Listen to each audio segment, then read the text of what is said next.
तो आप सभी को हर हर महादेव। स्वागत है आपका एक नई वीडियो में। आज जैसा कि आपने थंबनेल में देख ही लिया होगा, आज मैं बात करने वाला हूं कि मेरी जीए को लेकर स्ट्रेटजी क्या होने वाली है। मैं कितने महीने का करंट अफेयर्स को लेकर चलूंगा और मैं करंट अफेयर्स को किस तरीके से रिवाइज करूंगा, किस तरीके से मैं जीए को लेकर चलूंगा। तो इस पूरी वीडियो में हम इसी के बारे में चर्चा करेंगे। और जैसा कि आपको पता है कि अगर आप इस चैनल पर आ चुके हैं तो ये मेरा नया चैनल है, जिसको आप सब्सक्राइब कर लीजिए, वीडियो को लाइक कर लीजिए, क्योंकि आगे से आने वाली सारी स्ट्रैटेजी से रिलेटेड वीडियो और जितना भी आपका डिमांडेड वीडियोस रहती हैं वो सारी इसी चैनल पर आपको देखने को मिलेंगी। तो ज्यादा से ज्यादा लोग इस चैनल को सब्सक्राइब कर लीजिए और वीडियो को कर लीजिए लाइक। चलिए फिर शुरू करते हैं। देखिए, सबसे पहली चीज ये है कि आपको ये चीज समझने की जरूरत है कि हमारे बैंकिंग एग्जाम में दो चीज होती है। पहला तो बैंकिंग अवेयरनेस, दूसरा होता है करंट अफेयर्स। बैंकिंग अवेयरनेस जो होता है उसमें बैंकिंग की हिस्ट्री के बारे में होता है कि एक्चुअल में बैंकिंग किस तरीके से स्टार्ट हुई थी और आज के समय में बैंकिंग किस तरीके से चल रही है। लाइक यूपीआई से लेकर आपका बैंकिंग सेक्टर में जितनी चीजें होती है वो सब कुछ इसी में आ जाती हैं। आप चाहे फिर अपने अकाउंट्स को ले लीजिए कि कितने प्रकार के आपके अकाउंट्स होते हैं और गवर्नमेंट स्कीम्स किस तरीके से वर्क करती हैं, सब कुछ इस बैंकिंग अवेयरनेस में कवर हो जाता है। तो बैंकिंग अवेयरनेस में आपको बता देता हूं, बैंकिंग अवेयरनेस टोटली एक बेस होता है आपके जीए का। जीए जो कि एक सब्जेक्ट की तरह होता है जिसमें आपकी दोनों चीजें आती हैं, बैंकिंग अवेयरनेस और करंट अफेयर्स। तो जीए का जो कोर होता है, जो बेस होता है, वो आपका बैंकिंग अवेयरनेस ही होता है। क्योंकि आप सब जानते हैं कि जब तक आपको बैंकिंग के बारे में नॉलेज नहीं होगी तब तक आपको करंट अफेयर्स में चीजें समझ नहीं आएंगी। और करंट अफेयर्स में जो सबसे ज्यादा वेटेज भी होता है उसके बारे में चर्चा करूंगा आगे। बट मैं आपको उससे पहले ये चीज बता देना चाहता हूँ कि बैंकिंग अवेयरनेस करना सबसे ज्यादा जरूरी है। अब आप सोचेंगे बैंकिंग अवेयरनेस कहाँ से करी जाए। देखिए, बैंकिंग अवेयरनेस के बहुत सारे टीचर्स हैं। आपके डॉक्टर गौरव गर्ग हैं और आपके कुश पांडे सर हैं, आशीष गौतम सर हैं और आपके अभिजीत सर हैं, कपिल काटपाल सर हैं। बहुत सारे टीचर्स हैं जो आपको बैंकिंग अवेयरनेस कराते हैं। हालांकि करंट अफेयर्स भी वो कराते हैं। तो बैंकिंग अवेयरनेस आप वहां से कंप्लीट कर दीजिए। बैंकिंग अवेयरनेस का मैं आपको बता दे रहा हूँ, कुछ गिने चुने टॉपिक्स होते हैं। उन टॉपिक्स के बारे में मैं चर्चा करूंगा, एक एक करके आपको सारे टॉपिक्स बताऊंगा। उन टॉपिक्स को हमें तैयार करना होता है और अगर आपको उनके नोट्स की जरूरत है तो आप मेरे टेलीग्राम चैनल को ज्वाइन कर लीजिएगा, वहां पे आपको उनके नोट्स भी मिल जाएंगे। ठीक है, ये तो रहा हमारा बैंकिंग अवेयरनेस का।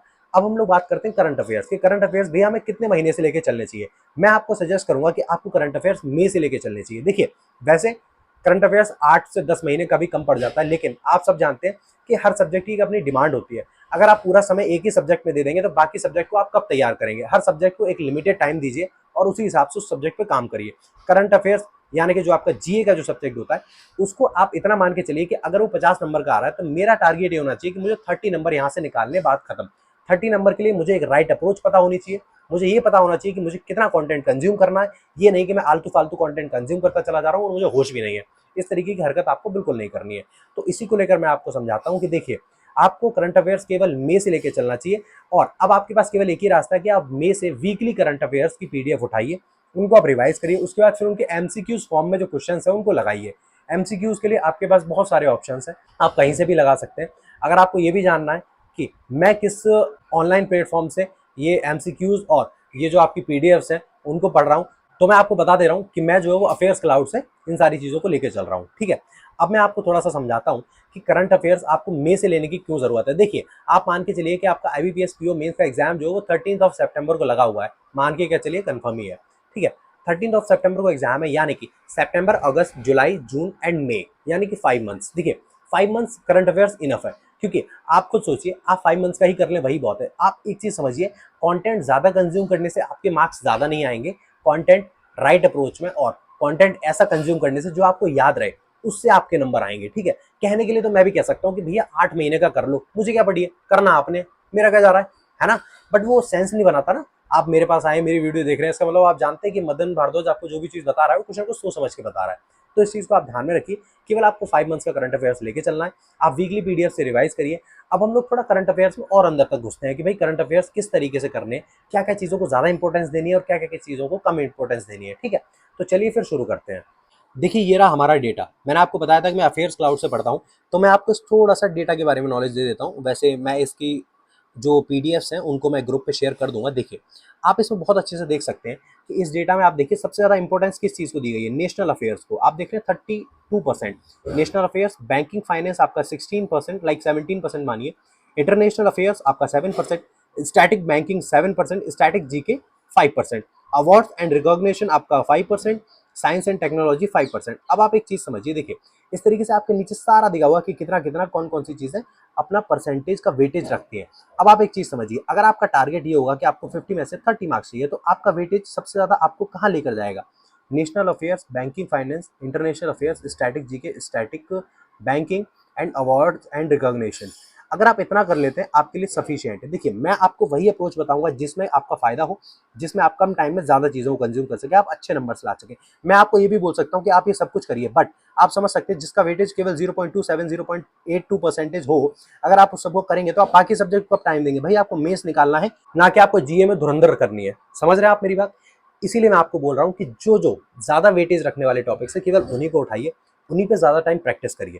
अफेयर्स क्लाउड की जो वीकली पीडीएफ्स है वहां से आप इस कंटेंट को कंज्यूम करिए, वहां से मेन मेन पॉइंट्स जो है उनको उठाइए। अफेयर्स क्लाउड की हिंदी इंग्लिश दोनों में आपको पीडीएफ्स मिलेंगी, और इसी के साथ इसकी जो है वो हैंड रिटन पीडीएफ्स आपको प्रोवाइड की जाएंगी। अब मैं आपको दिखाता हूँ, ये तो रहा हमारा टॉपिक वाइज वेटेज। अब थोड़ा नीचे चलते हैं, माफ कीजिएगा जरा मेरा माउस थोड़ा खराब हो चुका है, बड़ा गरीबी जैसा हाल पहुंच गया है। देखिए आप हाई वेटेज सीए के टॉपिक्स आपके 24-25 में कौन से? National affairs, banking finance, international affairs, static GK, awards recognition, science and technology. हमें केवल ये स्टार्टिंग के टॉपिक्स उठा रहे हैं, उन पे मल्टीपल टाइम हमें प्रैक्टिस करनी है, बात खत्म।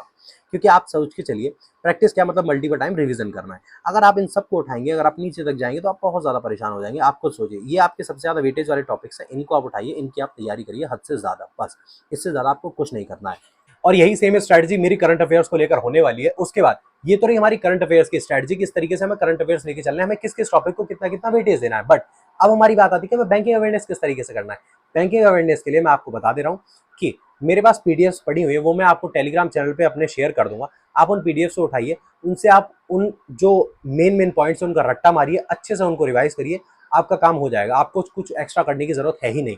लेकिन एक चीज याद रखना, बैंकिंग अवेयरनेस में कुछ भी चेंज नहीं होता है। लाइक देखिए बैंकिंग हिस्ट्री क्या चेंज हो जाएगी, जब आपको पता है कि इस समय ये चीज हुई थी तो वो तभी रहेगी। बट उसमें चेंजेस क्या होते हैं मैं आपको बताते हैं। रेपो रेट में चेंजेस आते हैं, और जैसे जो मॉनेटरी पॉलिसी की बाई मंथली मीटिंग्स होती हैं उनमें चेंजेस आते हैं, उनमें जो अपडेट्स होती हैं वो आती हैं। उन अपडेट्स के लिए आपको किसी भी टीचर को फॉलो करना होगा, या फिर आप ये करंट अफेयर्स की पीडीएफ्स को फॉलो कर सकते हैं। यहाँ से आप आराम से निकाल ले जाएंगे। मेरी स्ट्रेटजी जियो को लेकर इतनी ही होने वाली है, क्योंकि इससे ज्यादा अगर मैं जियो को टाइम दूंगा तो आप खुद सोचिए, जो मेरे कोर सब्जेक्ट्स हैं लाइक इंग्लिश है, क्वांट्स है, रीजनिंग है, इन सब्जेक्ट्स को मैं कैसे टाइम दे पाऊंगा? इनको मैं कब टाइम दूंगा अगर मैं पूरा टाइम जियो को दे दूंगा? जो जीए के लिए मैंने अपना टारगेट सेट कर रखा है कि मुझे 50 में से केवल 30 नंबर लेके आने हैं, तो इसके लिए मेरा इतना ही करना काफी रहेगा। बाकी अगर आपको ये स्ट्रैटेजी की वीडियो पसंद आई हो, आपको लगा हो कि हाँ मैंने आपको कुछ थोड़ा बहुत, ज्यादा नहीं थोड़ा बहुत भी अगर आपको महत्वपूर्ण जानकारी दी है, तो इस चैनल को सब्सक्राइब कर लीजिए। और अगर आप चाहते हैं कि मैं इसी तरीके से अपनी क्वांट्स की, अपनी रीजनिंग की, अपनी इंग्लिश की स्ट्रैटेजी आपके साथ शेयर करूं, तो उस चैनल को सब्सक्राइब कर लीजिए। और प्लीज कमेंट सेक्शन में अपनी राय जरूर रखिएगा, क्योंकि आपका फीडबैक मेरे लिए बहुत मैटर करता है। जब तक आप कमेंट में फीडबैक नहीं देंगे तब तक मुझे ऐसा लगेगा कि मैंने ऐसे वीडियो डाल के छोड़ दिया, लोगों ने देख लिया, बात खत्म हो गई। आपका फीडबैक बहुत मैटर करता है। और तब तक के लिए अगर मुझसे कोई भी चीज़ छूट गई हो, आप मुझे कमेंट सेक्शन में बता दीजिएगा, वो हम नेक्स्ट वीडियो में कवर कर लेंगे आराम से। तब तक के लिए आप पढ़ते रहिए, मुस्कुराते रहिए। हर हर महादेव।